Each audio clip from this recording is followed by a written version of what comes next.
Okay, inherent limitations of audit मतलब क्या हुआ? Inherent is something which is inbuilt in the system. मतलब the system of audit is such कि कुछ limitations ऐसी है या कुछ पॉइंट्स ऐसे हैं जिनको ऑडिटर कितना भी अच्छे से ऑडिट करे, there will always be certain limitations. जो हमने फर्स्ट क्लास में पढ़ा था कि ऑडिटर एक रीजनेबल अश्योरेंस देता है, नॉट एन एब्सोल्यूट अश्योरेंस। तो मैम ऑडिटर क्यों ना एब्सोल्यूट अश्योरेंस ही देते हैं? Why does the auditor give only reasonable assurance? Because there are certain inherent limitations to audit because of which the auditor cannot give an absolute assurance. कुछ ऐसी limitations हमेशा ही रहेगी audit में जिसके वजह से ऑडिटर एक रीजनेबल लेवल ऑफ अश्योरेंस ही देता है। मैम क्या ऐसी लिमिटेशंस आ जाती हैं? सबसे पहला पॉइंट है the nature of financial reporting. So auditor audit किस चीज की कर रहे हैं? In case of financial statements audit, auditor audits the financial statements of the entity.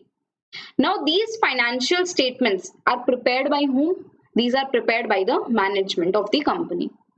Now the management uses a lot of estimates and judgments while preparing these financial statements. Say for example management, एक जो simplest example मैं दे सकती हूँ आपको, that is your favorite PBDD, provision for bad and doubtful debts.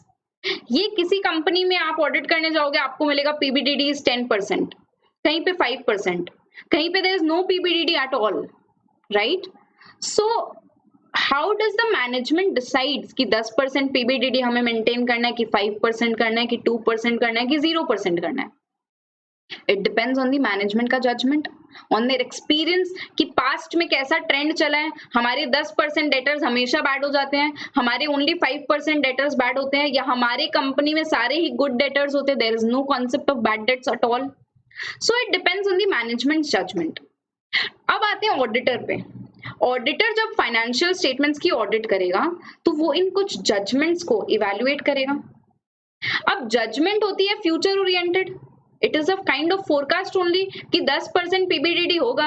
अब 10% होगा actual में कि 5% होगा कि 15% होगा, हु नोज? Nobody knows. वो तो जब टाइम आएगा तब पता चलेगा हमें। So a lot of financial statement decisions are subjective and based on judgments. For example, management ये अज्यूम करके चलती है कि कंपनी गोइंग कंसर्न बेसिस पे चलेगी। कल को कुछ ऐसा सिचुएशन आ जाता है कि कंपनी को बंद होना पड़े, कल को कोई ऐसा सिचुएशन आ जाए कि company has to be shut down. So what about the going concern assumption? It is just an assumption on which we are preparing our accounts on the historical cost basis, right? So the nature of financial reporting process only is such, जिस चीज की आप audit करने वाले हो वो बनी ही कुछ आधारों पे है, कुछ assumptions या judgments के ऊपर based है। So if you issue an opinion on those judgments, your opinion cannot be 100% true, क्योंकि कुछ scientific facts तो नहीं है ना, कोई scientific fact नहीं है, ये तो assumptions है, judgments हैं which can go wrong. Hence this is an inherent limitation of audit. Second हो गया आपका the nature of audit procedures. The nature of audit procedures, auditor के जो प्रोसीजर्स होते हैं, remember 2 parts audit procedures, chart जो था उसको फिर और 2 पार्ट में डिवाइड किया था हमने फर्दर ऑडिट प्रोसीजर्स को। So all those audit procedures अभी डिस्कस नहीं करेंगे क्या था audit procedures, but whatever kind of audit procedures are there, उनमें कुछ प्रैक्टिकल और लीगल लिमिटेशंस आ सकती हैं। जैसे कि आप मुझे बताओ आईटीसी लिमिटेड जो कंपनी है उसकी 1920 ईयर की फाइनेंशियल स्टेटमेंट्स कितने समय में प्रिपेयर हुई थी? The question is ITC limiteds financial statements were prepared in a course of how much time?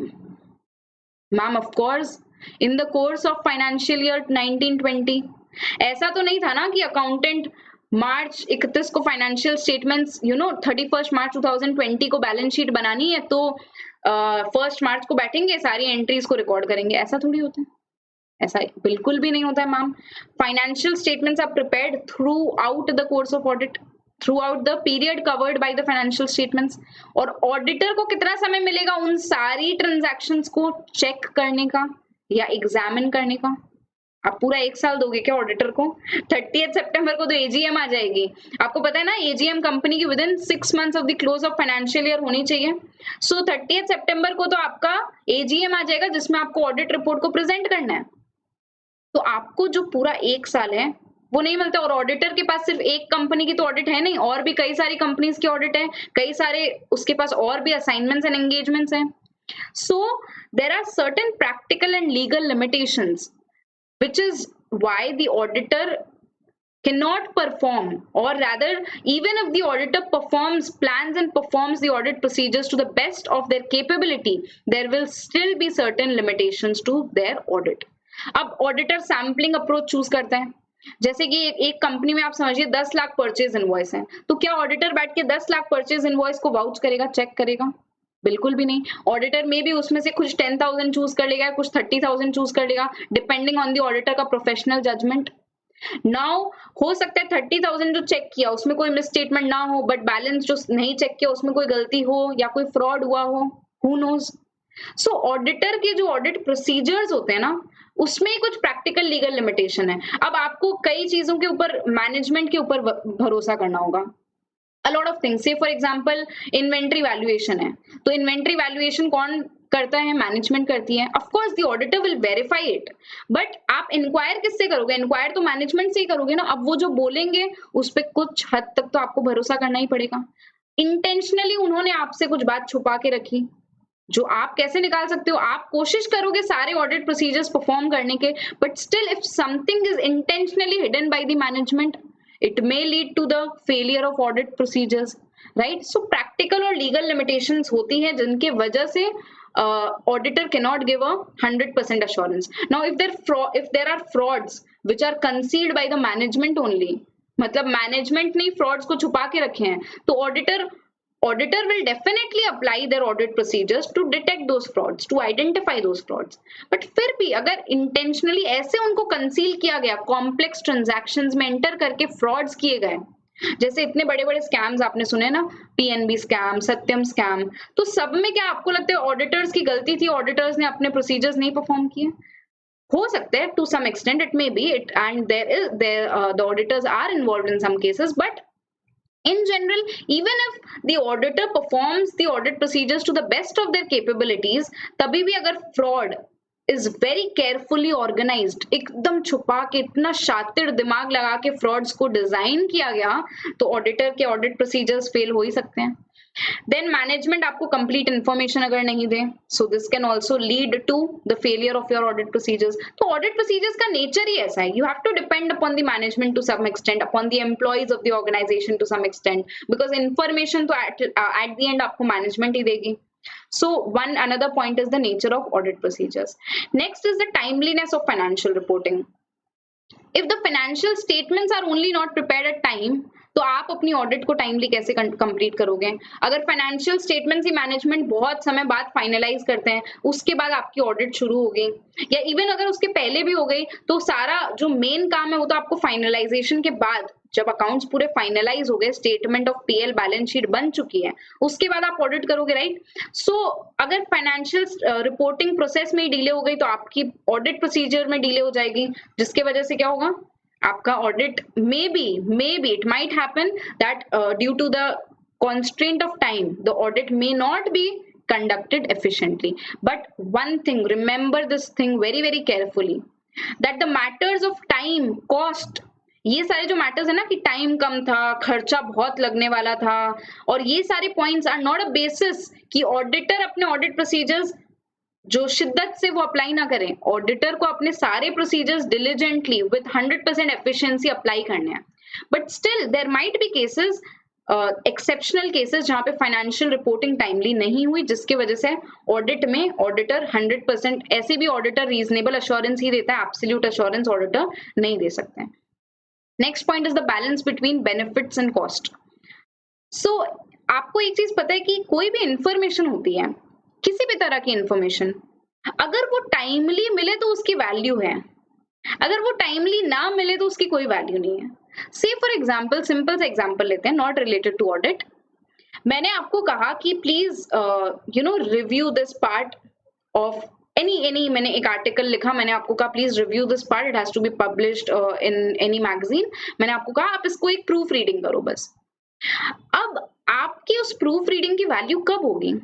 जब आर्टिकल सबमिशन का डेडलाइन है, उसके पहले आप मुझे एक रीजनेबल टाइम के अंदर उस इंफॉर्मेशन को रिव्यू करके या प्रूफ रीड करके दे दो। आपने कहा हाँ ma'am ma'am I do, but when did you do? मेरा जब डेडलाइन क्रॉस हो गया उसके 1 महीने बाद, 2 महीने बाद आपने मुझे रिव्यू करके दिया और बहुत अच्छा, like exceptional quality of proofreading you had done, but is that of any value to me? No, because जिस चीज के लिए मुझे वो इन्फॉर्मेशन चाहिए थी वो मुझे टाइमली मिली नहीं।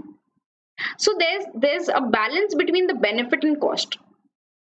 ऑडिटर की ऑडिट रिपोर्ट की वैल्यू तभी है जब वो टाइमली प्रिपेयर हो सके।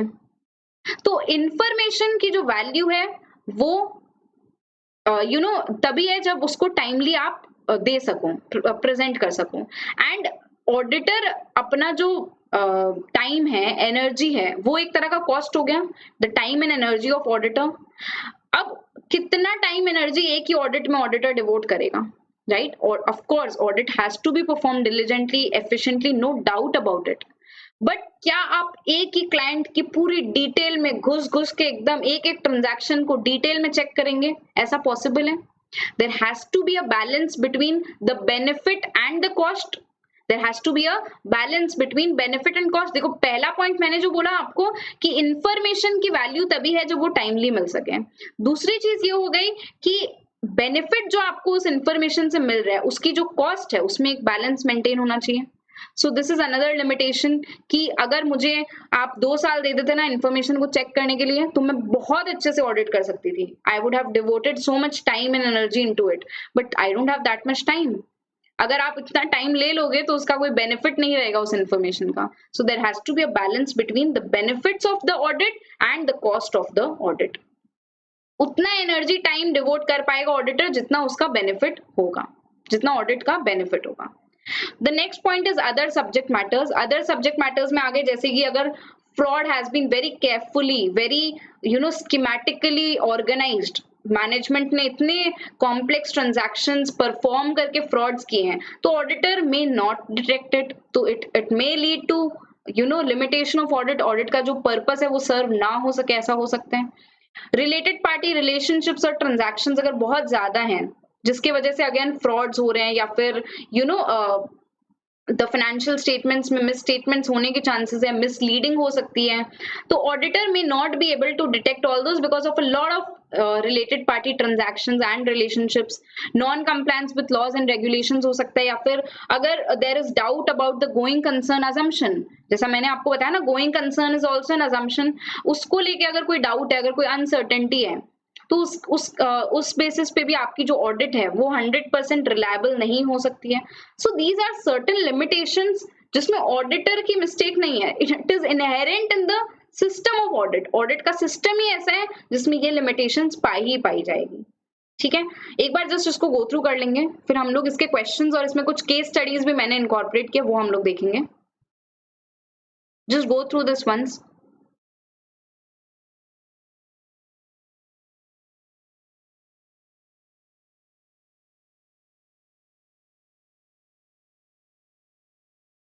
टोटल 5 पॉइंट्स हैं। Nature of financial reporting, nature of audit procedures, timeliness of financial reporting, benefit between balance between benefits and cost and other subject matters. This is an important question. Exam में इसके ऊपर case study based question भी आ सकते हैं, direct question भी आ सकते हैं, limitations of audit. एक पॉइंट के ऊपर भी क्वेश्चन आ सकते हैं कि इनहेरेंट लिमिटेशंस ऑफ ऑडिट में कुछ ऐसे सब्जेक्ट मैटर्स होते हैं जो एक सिग्निफिकेंट लिमिटेशन ऑडिटर की ऑडिट पे इम्पोज करते हैं। It imposes a very significant limitation on the audit. वो क्या है? तो वो ये सब्जेक्ट मैटर्स है जो 4 पॉइंट्स लिखे हैं। ठीक है, तो you can just mark this question और this topic as important.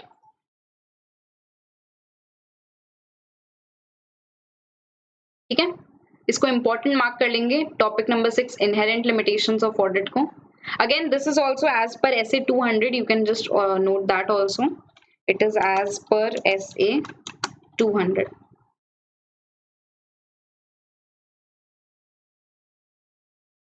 Done, reading done.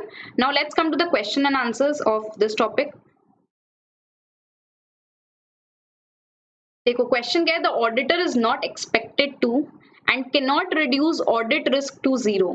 Audit risk क्या होती है ये हम आगे के चैप्टर्स में पढ़ेंगे। आप समझ सकते हो ऑडिट रिस्क मतलब हो गया ऑडिटर का जो काम था जो ऑब्जेक्टिव था वो अचीव नहीं हो पाया, ठीक है, that is audit risk. Simple language में, टेक्निकल हम लोग इसका बाद में पढ़ेंगे। So auditor is not expected to and cannot reduce the audit risk to zero and cannot therefore obtain absolute assurance that the FS are free from material misstatement due to fraud or error. This is because there are inherent limitations of an audit explain.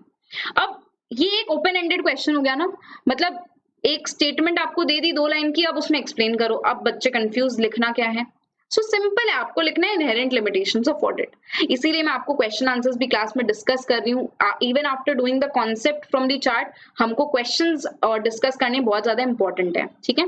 So inherent limitations of an audit can arise from these 5 matters. देख लो, nature of financial reporting, इसको detail में नहीं discuss करूंगी because it is the same जो हमने ऊपर पढ़ा था।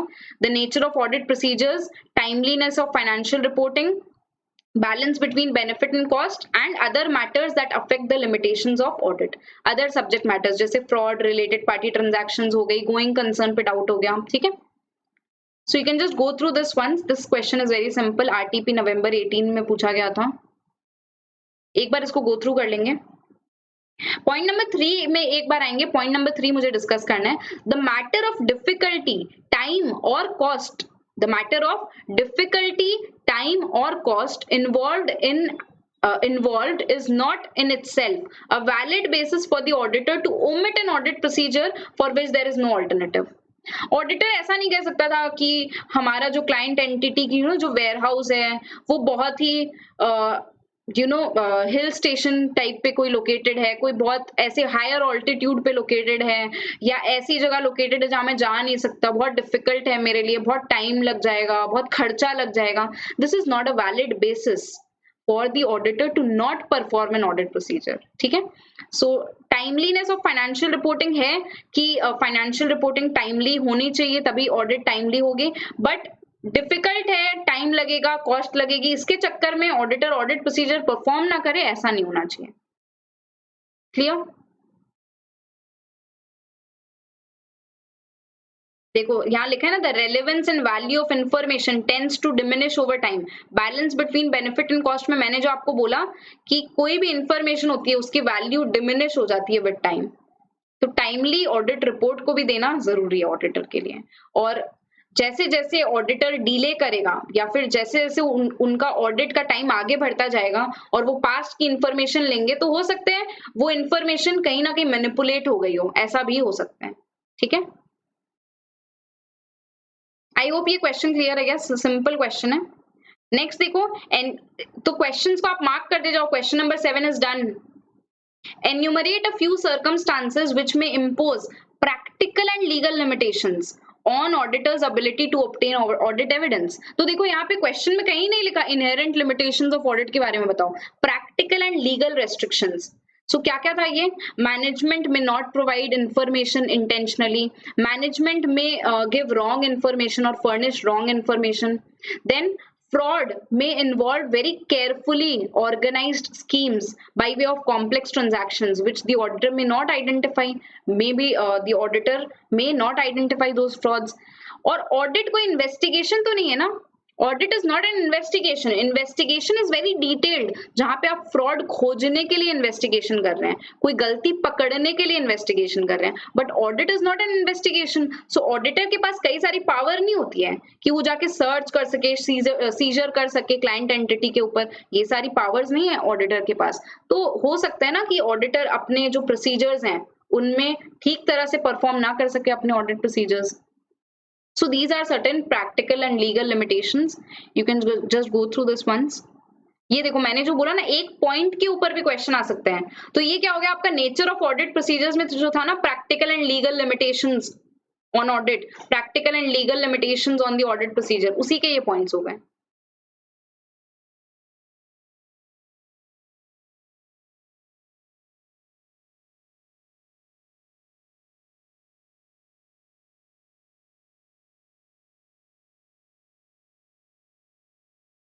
डन। देखो जो भी कीवर्ड्स हैं वो ऑलरेडी ऑरेंज में मार्क करके रखे हैं आपके लिए, ताकि कीवर्ड्स पे आपका ज्यादा फोकस जाए।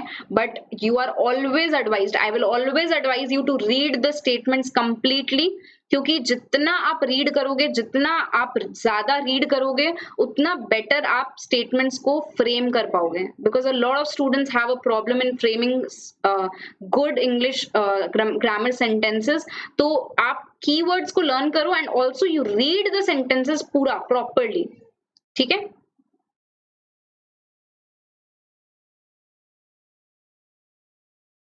ये जो लास्ट पॉइंट है, an audit is not an official investigation into alleged wrong doing. मतलब इन्वेस्टिगेशन नहीं है कोई कि कोई गलती हुई है. अलेज्ड रॉन्ग डूइंग मतलब कोई गलती हुई है, इसका आरोप लगा है और आपको उसको जाके इन्वेस्टिगेट करना है. ऑडिट को इन्वेस्टिगेशन नहीं है. ऑडिट तो एग्जामिनेशन है, इंडिपेंडेंट एग्जामिनेशन है. तो ऑडिटर को कई सारी ऐसी पावर ऑफ सर्च और ये सब जो इन्वेस्टिगेटर्स को दी जाती है ना, वो सब ऑडिटर को पावर नहीं दी गई है. क्लियर. क्वेश्चन 8 को भी मार्क कर लो complete. Next, the matter of difficulty, time or cost involved is not in itself a valid basis for the auditor to omit an audit procedure for which there is no alternative, or to be satisfied with audit evidence which is less than persuasive. Auditor को एक persuasive audit evidence obtain करना होता है. Persuasive मतलब क्या हो गया? जो परसुएड कर सके, आपको कन्विंस कर सके कि financial statements are free from MMS, material misstatements. तो क्वेश्चन है कि टाइम, डिफिकल्टी और कॉस्ट, ये तीन कोई वैलिड बेसिस नहीं है कि आप अपना ऑडिट प्रोसीजर्स परफॉर्म ना करें या ऑडिट एविडेंस परसुएसिव ना ऑब्टेन करें. तो आप एक्सप्लेन करिए इसके बारे में. अब इसमें आप क्या लिखेंगे? That yes, we agree to the statement that the matter of difficulty, time and cost is not a valid basis to omit any audit procedure. The auditor should plan and perform the audit appropriately in an appropriate manner. They should not let this time cost and difficulty to be a basis कि हम audit procedures नहीं perform करेंगे. उनको अपनी audit को plan भी करना है properly और execute भी करना है. They have to maintain a balance between the cost and the benefit. They have to maintain a balance between the cost and benefit. जो users है financial statements के, they will expect कि auditor एक audit report जल्दी जल्दी issue कर दें और फीस भी कम ले, रेम्यूनरेशन भी कम ले. So auditor also has to strike a balance. ऐसा नहीं है कि एक साल तक पूरी एक क्लाइंट का इन डेप्थ चेकिंग करते रहेंगे. You also have to maintain a balance between the cost and the benefit. Just go through this question. देखो ऐसा कोई क्वेश्चन आते हैं तो पहला तो हो गया कि आपको वो 2 लाइन जो है क्वेश्चन की एग्जैक्टली वही आपको कॉपी करनी है. उसके बाद आपको अपना एक्सप्लेनेशन स्टार्ट करना है. This is how you write the answers to these type of questions. Okay. Exam में इस तरह के क्वेश्चंस बहुत पूछे जाते हैं जिसमें स्टेटमेंट्स दी गई है और फिर एक्सप्लेन दिया गया है, कमेंट दिया गया है. So you first write those 2 lines and then relate your answer to the given question, given statements.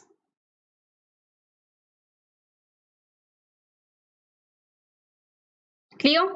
Question 9 done. Next देखो, list a few assertions which the auditor might fail to detect as misstatements. List a few assertions which the auditor might fail to detect as misstatements. यानी कि कुछ ऐसे subject matters जो बहुत ज़्यादा significant limitation आपकी audit के ऊपर impose करते हैं. Very very significant limitation on your audit. तो ये क्या हो गया? Fraud हो गया एक तो. मेरे साथ बोलेंगे आप. Fraud, then related party relationships and transactions, non-compliance with laws and regulations, and doubts over the going concern assumption. एक बार फिर से बोलेंगे. fraud, related party, non-compliance with laws, regulations, and doubt over the going concern assumption. Clear? पढ़ लेंगे एक बार इसको. All these questions are from your RTPs. अलग अलग terms के RTPs में ये questions पूछे गए हैं. अभी तक कोई एग्जाम में नहीं आया है इसके ऊपर क्वेश्चन, बट कभी भी पूछा जा सकता है. Very very important topic. Next देखो केस स्टडी. तो ये वाला जो आइकन है ना, ये आपका केस स्टडी का आइकन है जिसमें आपको दिमाग लगाना है, सोचना है. ठीक है. सात्विक limited requested the auditor CAK to provide for absolute assurance in respect of its 5 branches scattered in Mumbai and confirm that the financial statements are free from MMS. सात्विक लिमिटेड की मैनेजमेंट ने ऑडिटर को बोला भैया absolute assurance दे दो, 100% guarantee दे दो कि जो FS है they are free from MMS. तो क्या ऑडिटर दे सकते हैं? कमेंट करिए आप. ऑडिटर दे सकते हैं क्या एब्सोल्यूट अश्योरेंस? आप बोलेंगे नहीं नहीं, ऑडिटर रीजनेबल अश्योरेंस दे सकते हैं. तो अब क्यों ऑडिटर रीजनेबल अश्योरेंस देगा? You have to explain, because there are certain inherent limitations to audit. So the auditor is not expected to, and the auditor cannot reduce the audit risk to zero. The auditor cannot reduce the audit risk to zero because there are certain inherent limitations to audit, and hence the auditor can only give a reasonable assurance and not an absolute assurance. तो जो ये सात्विक limited का demand है auditor से, ये गलत है. ठीक है, CAK cannot provide an absolute assurance. Done. Next देखो, R&R Chartered Accountants successfully carried out the audit of Coil and Plast Limited for the financial year 1920. After the completion of audit, very important case study, after the completion of audit, material misstatements due to fraud in the financial statements were found, which were not noticed and reported by the auditor. Management alleges, मतलब management आरोप लगा रही है that it is failure on the part of the auditor. Comment. तो हुआ क्या, audit पूरी अच्छे से परफॉर्म हो गई कॉयल एंड प्लास्ट लिमिटेड की by the R&R chartered accountants firm. Now audit के बाद में ऑडिट रिपोर्ट भी इशू हो गई, उसके बाद में पता चला कि कुछ मिस स्टेटमेंट्स थी फाइनेंशियल स्टेटमेंट्स में. मैनेजमेंट कह रहा है ऑडिटर की गलती है. अब आप कमेंट करिए. तो हमें यही लिखना होगा कि the auditor is not expected to and cannot reduce the audit risk to zero because there are certain inherent limitations, and auditor ऐसे भी एक रीजनेबल अश्योरेंस दे रहा है. Auditor is not giving an absolute assurance that FS are free from material misstatements. So if the auditor can prove, if, ये एक important line यहाँ पे ऐड करनी है, if the auditor can prove that they had properly, appropriately planned and performed their audit, they had obtained all the sufficient and appropriate audit evidences, they had planned and performed their audit properly, obtained evidences. अगर auditor ये prove कर देता है कि हमने अपनी audit पूरी diligently, पूरी शिद्दत के साथ परफॉर्म की थी, तो ये मैनेजमेंट का स्टेटमेंट जो है ये गलत है. बट ऑडिटर ये नहीं कह सकता कि टाइम, डिफिकल्टी, कॉस्ट की वजह से हमने ये प्रोसीजर्स ओमिट कर दिए थे. ऐसा ऑडिटर नहीं कह सकता है. ठीक है, you can just go through this once.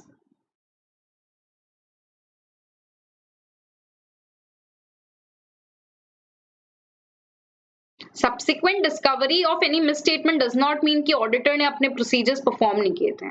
Auditor has to prove it कि if they had planned and performed their audit properly, then it is not their fault if any misstatement is being detected, because anyway they are giving only a reasonable assurance, not an absolute assurance. Done. Read कर लेंगे. इस case study को भी important mark करेंगे. This case study is also important.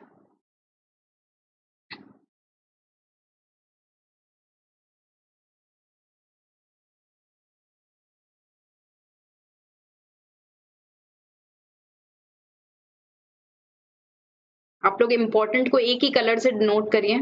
सिर्फ red pen से important लिख दीजिए या कोई स्माइली का आइकन बना दीजिए. मैं जब पढ़ाई करती थी ना सीए फाइनल की, सीए इंटर की, तो what I used to do, जो भी चीज मुझे इम्पोर्टेंट लगती थी मैं उसके पास में एक तो स्माइली का मार्क बना देती थी, इमोजी बना देती थी, जिससे कि जहां जहां स्माइलीज है दैट पार्ट इज इम्पोर्टेंट. ये मेरे एकदम जहन के अंदर उतर गया था. I used to follow it in all the subjects. तो इससे क्या हुआ कि एग्जाम के पहले जहां जहां स्माइली दिखते हैं तो दिमाग की बत्ती जल जाती, भैया ये इंपॉर्टेंट है, इसको अच्छे से पढ़ना है ना. You can find your own ways of doing it, but this was just a suggestion. Done. So inherent limitations भी अपना टॉपिक खत्म हो जाता है. Okay, so the next topic that we are discussing is relationship of auditing with other disciplines. Disciplines मतलब क्या होते हैं? Other bodies of knowledge, other branches of studies. आपके लिए सिंपल लैंग्वेज में अगर मैं बोलूँ तो आपके जो बाकी सब्जेक्ट्स आप जो पढ़ रहे हो, जैसे अकाउंट्स हो गया, लॉ हो गया, टैक्सेशन हो गया, फाइनेंशियल मैनेजमेंट हो गया, इकोनॉमिक्स हो गया, how are those other subjects और other bodies of knowledge related with auditing? So auditor के लिए हम लोग पता है क्या बोलते हैं? We say that auditor should possess a 360 degree knowledge. Auditor should not just have the knowledge of audit, but all the other disciplines. So let us start with first, that is accounting. Accounting is very very closely linked to auditing. जैसा कि हम पहले दिन से पढ़ते आ रहे हैं कि ऑडिट अपने किस चीज की करेंगे? Audit will be done of financial statements. Now these financial statements, how are these prepared? These are prepared, ma'am, as per the applicable financial reporting framework, that is the Schedule 3, the accounting standards or Ind AS. तो आप जब audit करोगे उन financial statements की, तो आपको knowledge होनी चाहिए ना पहले उस प्रोसेस की जिससे वो फाइनेंशियल स्टेटमेंट्स बन के आए हैं. चलो एक सिंपल एग्जांपल लेते हैं. आप जो अपना एग्जामिनेशन अपियर करने वाले हो, इंटरमीडिएट एग्जामिनेशन, से फॉर एग्जाम्पल आपका ऑडिट का एग्जाम है. Now when you write the exam and your paper is being evaluated, तो आपका जो एग्जामिनर होगा, जो आपका पेपर को चेक करेगा, do you think that the person should have adequate knowledge of the subject auditing? Ma'am of course, otherwise how that person will check our paper, है ना? अगर उसको नॉलेज ही नहीं होगी तो हम लोग का पेपर कैसे चेक करेगा? बिल्कुल उसी तरह आप जब फाइनेंशियल स्टेटमेंट्स चेक कर रहे हैं जो कि बने हैं अकाउंटिंग प्रिंसिपल्स के आधार पे, you have to have adequate sound knowledge of generally accepted accounting policies and principles, and the applicable financial reporting framework, how the financial statements are prepared and presented. पूरी की पूरी आपको sound knowledge होनी चाहिए.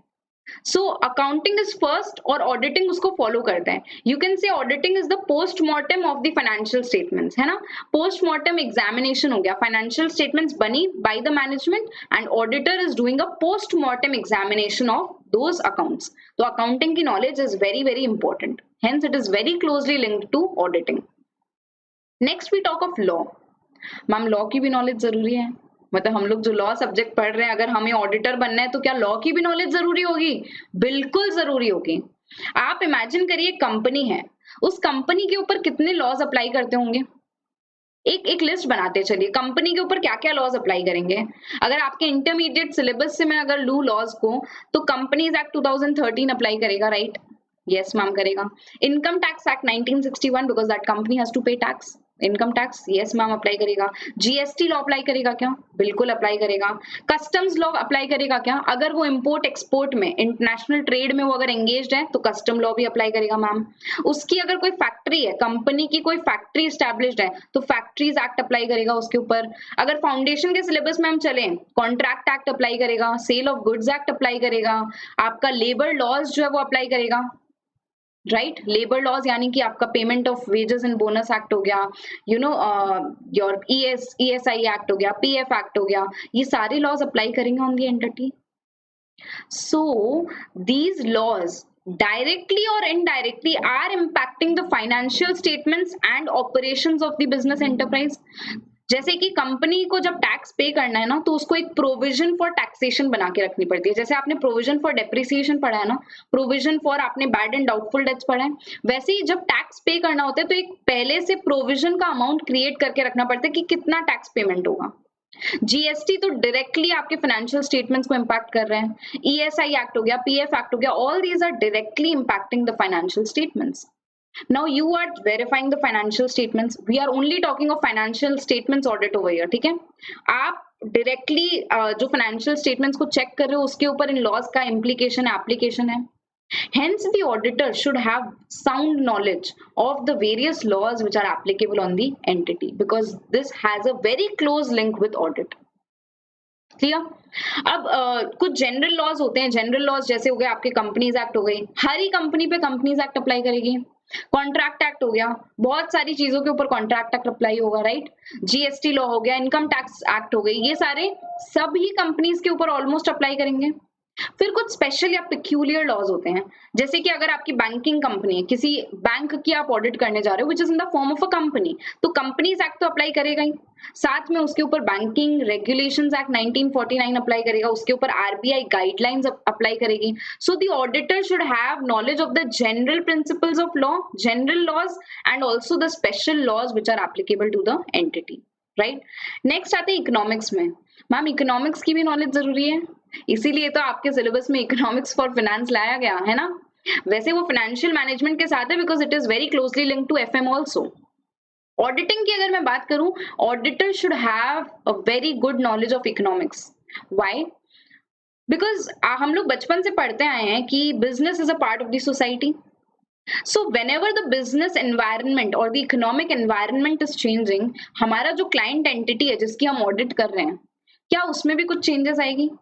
आज union budget जब announce होता है या फिर मॉनेटरी पॉलिसी में कुछ चेंज होता है, इंटरेस्ट रेट्स में चेंज होता है, तो क्या वो हमारे बिजनेस को भी इम्पैक्ट कर सकते हैं? यस, डेफिनेटली कर सकते हैं। यूनियन बजट में कुछ टैक्सेशन को लेके चेंजेस हो रहे हैं, तो हमारे बिजनेस को एकदम डायरेक्टली इम्पैक्ट करेगा वो। So the auditor should have knowledge of macro economics also and special knowledge of micro economics, मतलब detailed knowledge of micro economics also. Because law of demand जो है, लॉ ऑफ सप्लाई, मतलब client entity में अगर prices change हो रहे हैं तो उसके ऊपर डिमांड कैसे उससे इम्पैक्ट करेगा, सप्लाई पे क्या फर्क पड़ेगा, प्रोडक्शन साइकिल क्या होती है, कॉस्टिंग पे कैसे इम्पैक्ट आएगा, all these should be evaluated by the auditor. अगर नॉलेज ही नहीं होगी इकोनॉमिक्स की तो आप कैसे इन सारी चीजों को जज करोगे, कैसे इन सारी चीजों को एग्जामिन और इवैल्यूएट करोगे, राइट? सो ये knowledge of economics is also very important. Next coming to behavioural science. Ma'am behavioural science क्या हुआ? Behavioural science is related to human resource management, मतलब ह्यूमन ब्रेन जो है उसकी अंडरस्टैंडिंग से रिलेटेड है बिहेवियरल साइंस। अभी आप मुझे बताओ, ऑडिट जब होगी, जब ऑडिटर आईटीसी लिमिटेड के ऑडिट के लिए जाएगा तो क्या वो अकेला जाएगा? एंगेजमेंट पार्टनर ऑडिटर होता है ना, हमने फर्स्ट चैप्टर में पढ़ा था, who is an auditor? Engagement partner is the auditor. क्या एंगेजमेंट पार्टनर अकेला जाके आईटीसी की ऑडिट करेगा? बिल्कुल भी नहीं, इतनी बड़ी कंपनी है, ही नीड्स अ टीम।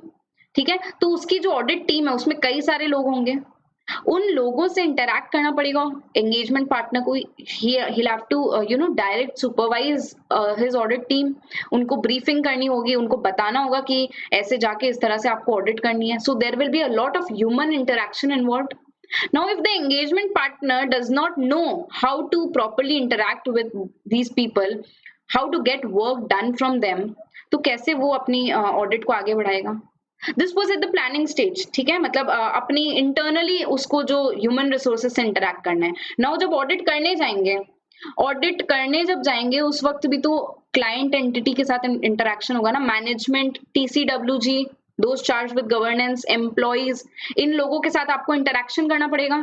भैया ये पेपर दे दो, ये इन्फॉर्मेशन दे दो, ठीक है, उनसे बातें करनी पड़ेगी, इंक्वायरी करनी पड़ेगी। मैं जब आपको आगे के चैप्टर्स में ऑडिट एविडेंस ऑब्टेन करने की टेक्निक्स बताऊंगी, क्या बताऊंगी? ऑडिट एविडेंस ऑब्टेन करने की टेक्निक्स, उसमें एक टेक्निक होती है इंक्वायरी की, बातचीत करनी पड़ेगी आपको एम्प्लॉइज से एंड मैनेजमेंट से।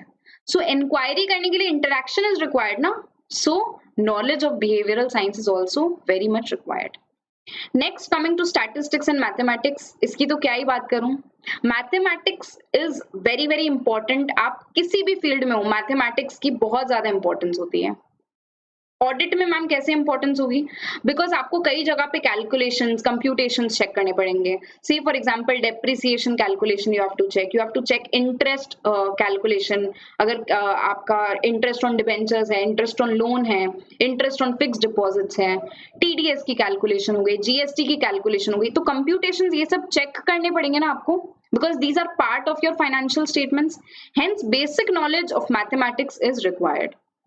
मैम क्या मैनुअली करना पड़ेगा या कैलकुलेटर में एक कैलकुलेशन करना पड़ेगा? नहीं नहीं, आजकल सब कुछ कंप्यूटराइज्ड हो गया है। सो सारा कुछ कंप्यूटराइज्ड रहेगा। You have to just have the knowledge, कहाँ पे एडिशन करना है, कहाँ पे सब्ट्रैक्शन होगा, किधर किसको ऐड करने से क्या आएगा फिगर, बेसिक नॉलेज मैथमेटिक्स की यू शुड हैव, है ना। और स्टैटिस्टिक्स की इंपॉर्टेंस में जितना बोलूं उतना कम होगा। स्टैटिस्टिक्स की इंपॉर्टेंस क्या है ऑडिट में? It has immense importance in audit.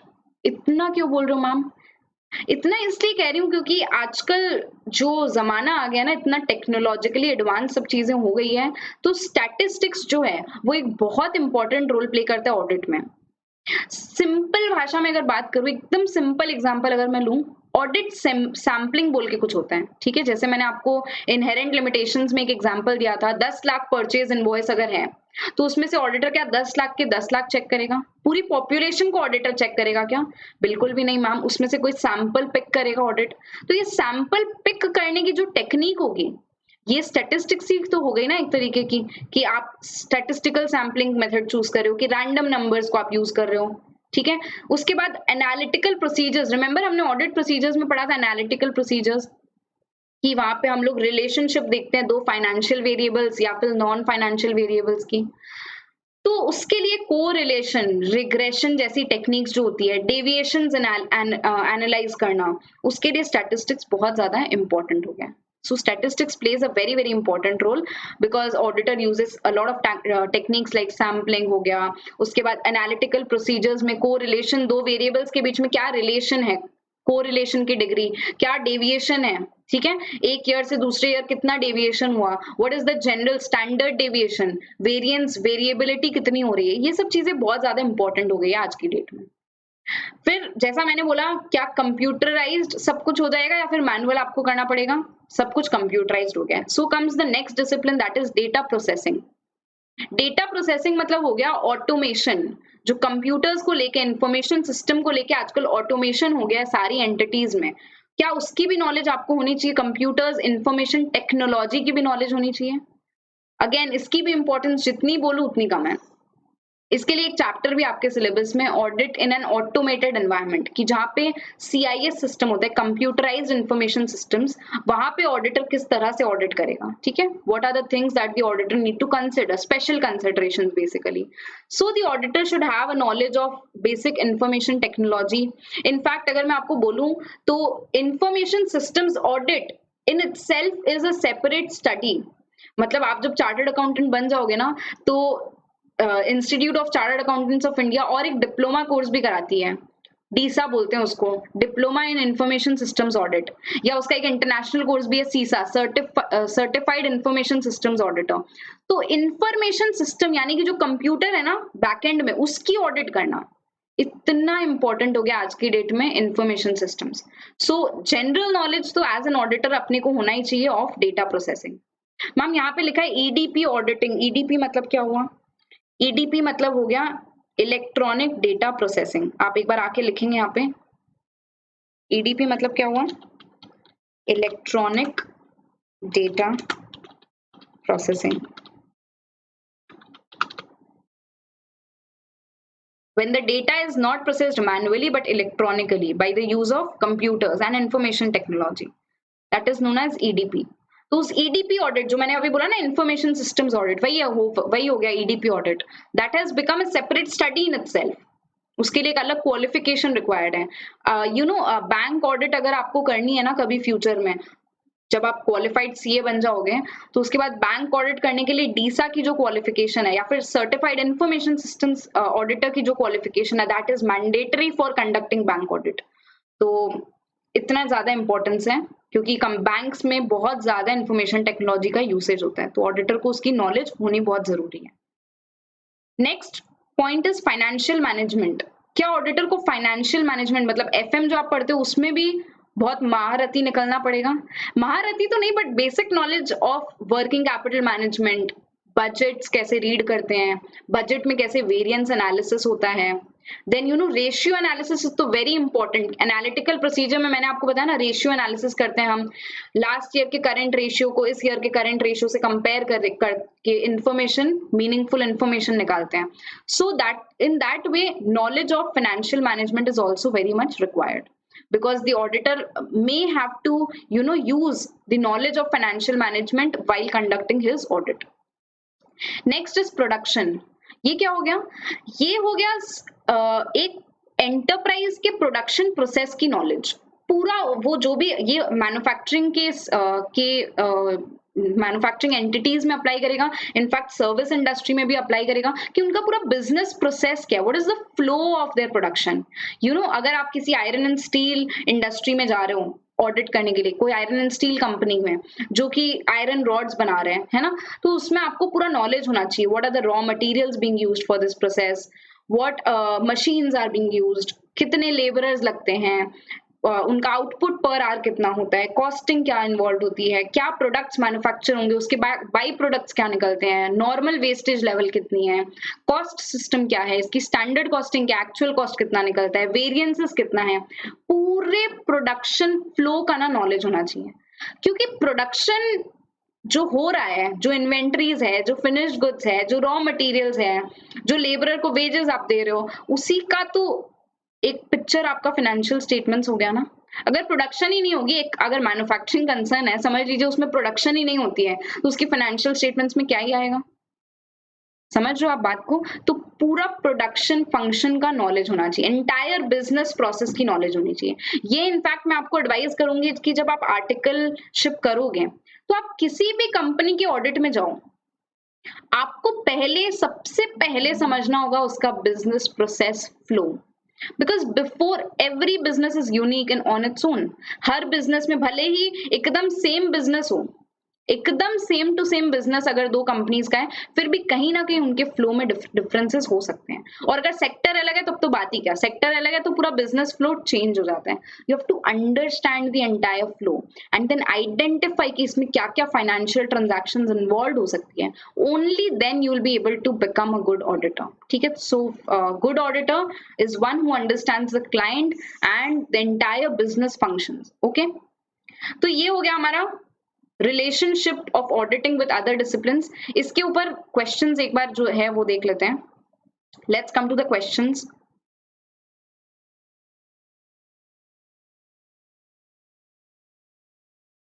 Right short notes on relationship of auditing with accounting, logic, ethics, economics. एक एक करके हम लोग पढ़ते हैं, ठीक है। एग्जाम में कभी ऐसा क्वेश्चन नहीं आएगा कि पूरा का पूरा आप लिख दो सबके बारे में। अगर आया तो शॉर्ट में हम सबके बारे में लिखेंगे, but in general what is expected is कि एक शॉर्ट नोट आपको लिखने के लिए आ सकता है, ठीक है। So accounting and auditing closely related है, ये हमने ऑलरेडी डिस्कस किया। सेम चीजें लिखी हुई है, that the auditor should possess generally accepted principles of accounting की sound knowledge. Logic and ethics कैसे रिलेटेड है, because audit is also a logical process. The auditor may have to take a lot of logical decisions at various points of time during his audit. So logic की knowledge again बहुत important हो जाती है। Ethics तो बहुत ज्यादा important है ही, हम नेक्स्ट क्लास में पढ़ेंगे कोड ऑफ एथिक्स ने क्या क्या एथिक्स बताई है which the auditor should maintain. So ethical perspectives की भी बहुत ज्यादा नॉलेज ऑडिटर को होनी चाहिए। What is something which is ethical for the auditor to do, what is something which is not ethical for the auditor to do. Hence logic and ethics is also very important discipline which is related to your audit. Economics का जो मैंने आपको बोला, macro economics की knowledge होनी चाहिए, micro economics पे special emphasis होना चाहिए, ठीक है। The relationship between price and demand and supply and the production cycle etcetera. Okay, behavioral science की knowledge क्यों important है, because the auditor has to interact with a lot of people. The audit techniques like inquiry and confirmation again require communication with management, those charged with governance, external parties.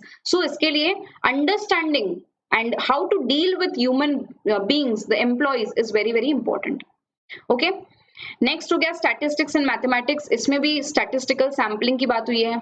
Data analytics बोल के यहाँ पे कुछ है। Data analytics क्या हो गया, it is basically modelling of information और you can say summarising and classification of information data to obtain meaningful information. यानी कि एक रॉ डेटा है, ठीक है, रॉ डेटा को पूरा प्रोसेस करके एक मीनिंगफुल इंफॉर्मेशन निकालना, जिससे कि ऑडिटर अपनी ऑडिट के लिए कुछ इंपॉर्टेंट डिसीजंस या कुछ इंपॉर्टेंट कंक्लूजन्स फॉर्म कर सके, ठीक है। ये हो गया आपका डेटा एनालिटिक्स। इसके बारे में डिटेल में हम audit in N automated environment के अंदर पढ़ेंगे। उसके बाद डेटा प्रोसेसिंग में भी यही लिखा है कि कंप्यूटर्स के आजकल बहुत ज्यादा यूसेज हो गई है। Information technology is very important in any entity and in their accounting and financial system as well.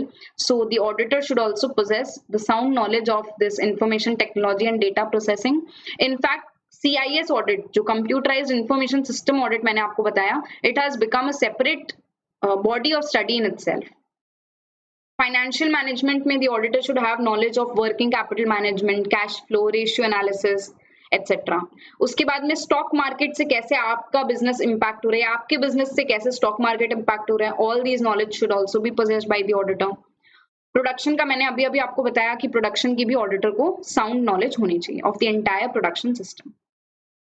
Next question, तो इस क्वेश्चन को आप मार्क कर लेंगे, done. You can read it again, ये आपका होमवर्क है, आपको इस क्वेश्चन को पूरा रीड करना है। Relationship between auditing and law is very close. So the relationship between auditing and law is a very close one. Auditor should have a knowledge of business laws affecting the entity.